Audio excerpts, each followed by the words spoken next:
E o acidente de avião da companhia aérea que matou 199 pessoas no aeroporto de Congonhas completou 15 anos sem condenações.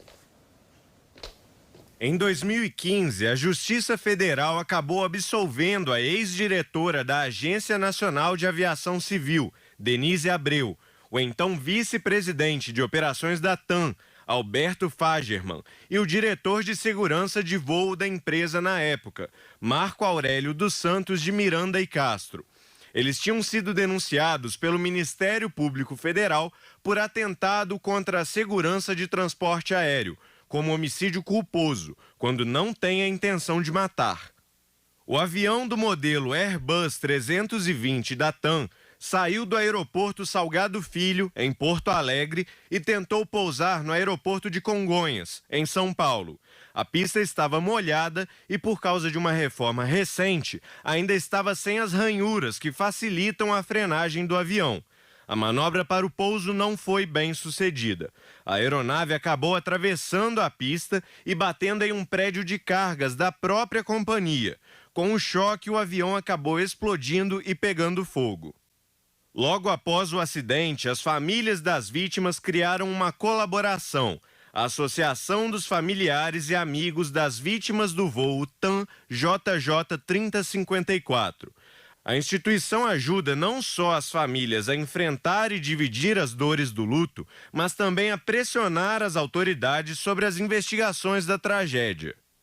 O acidente foi investigado por 3 órgãos. Um deles, o Centro de Investigação e Prevenção de Acidentes Aeronáuticos, o CENIPA. O relatório do CENIPA constatou, entre vários pontos, que os pilotos movimentaram sem perceber um dos manetes, que determinam a aceleração ou reduzem a potência do motor. O sistema de computadores da aeronave então entendeu de forma equivocada que os pilotos queriam subir. O documento também relata que não existia um aviso sonoro para alertar os pilotos sobre a falha no posicionamento dos manetes e que o treinamento da tripulação era falho. Pelo que se apurou na época, a formação teórica dos pilotos era apenas de cursos interativos em computador. Outro problema apontado é que o copiloto, embora tivesse grande experiência, tinha poucas horas de voo em aviões do modelo A320. Além disso, concluiu que não foi normatizada na época a proibição em Congonhas de pousos com freio aerodinâmico inoperante, o que impediria o pouso do avião nessas condições em situação de pista molhada. No entanto, o CENIPA não é um órgão de punição, mas de prevenção. Ele não aponta culpados, mas as causas do acidente. O relatório sobre o acidente dá informações e 83 recomendações para que tragédias como essa não se repitam. Esse relatório feito pela Aeronáutica contribuiu para outras 2 investigações, feitas pela Polícia Civil e pela Polícia Federal, que levaram a conclusões bem diferentes sobre os culpados. A Polícia Civil decidiu indiciar 10 pessoas pelo acidente, entre elas funcionários da Empresa Brasileira de Infraestrutura Aeroportuária, a Infraero, da Agência Nacional de Aviação Civil, a ANAC, e da Companhia Aérea TAM. Após o indiciamento policial, o processo foi levado ao Ministério Público Estadual, que incluiu mais um nome e denunciou 11 pessoas pela tragédia. No entanto, essa denúncia da promotoria não foi levada à Justiça Estadual. O processo acabou sendo remetido ao Ministério Público Federal, porque no entendimento do promotor, o caso se tratava de crime de atentado contra a segurança do transporte aéreo, de competência federal. Com isso, a Polícia Federal começou a investigar o caso e, ao final desse processo, decidiu indiciar apenas os 2 pilotos, Kleiber Lima e Henrique Stefanini de Sacco, pela tragédia. O inquérito da Polícia Federal se transformou em denúncia e, nesse documento que foi aceito pela Justiça, o procurador Rodrigo de Grandes decidiu denunciar 3 pessoas pelo acidente: Denise Abreu, Alberto Fagerman e Marco Aurélio dos Santos de Miranda e Castro, que acabaram sendo absolvidos pela Justiça.